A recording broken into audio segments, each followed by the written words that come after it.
Welcome back to News 10 tonight. It's not a secret that when it comes to solving problems, there is a clear division between the parties in Washington, D.C., but there's an effort that's underway that's trying to change that. It's called No Labels. The goal of this movement is to change the culture in Washington, D.C. and encourage the parties to come together for the good of the country. And we've got two people here who are driving forces behind this. We know that you recognize this man, Congressman Dr.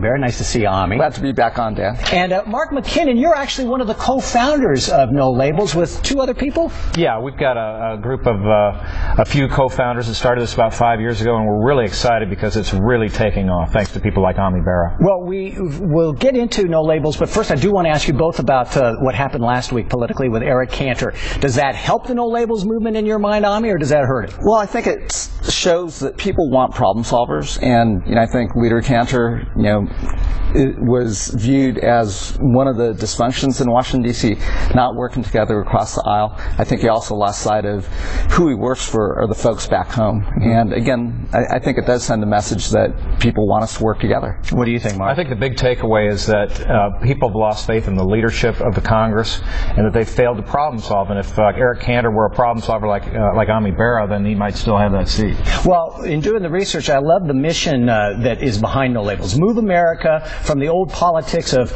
point scoring to new politics of problem solving. Is that an easy undertaking? Well, you know what? The bar was so low at the beginning. We said, let's just bring people together and meet together, Democrats and Republicans in the same room. And even that was difficult. And originally, we only had 20 people. Ami is one of the original 20.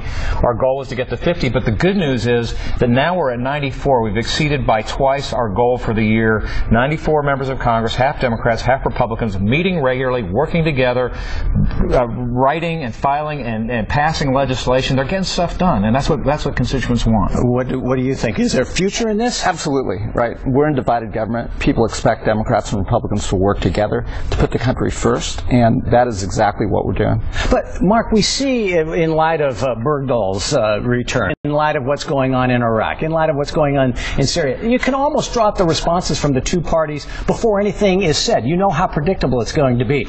Do you ever get this helpless feeling?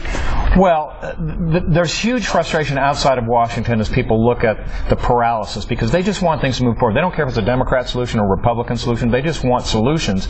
And so we've got a group of people who are working together, and they can go back to the district and say, despite this divided government that you see on television in Washington, we're actually working together, filing legislation, getting stuff done. So we're making a lot of progress, and we've got 94 members.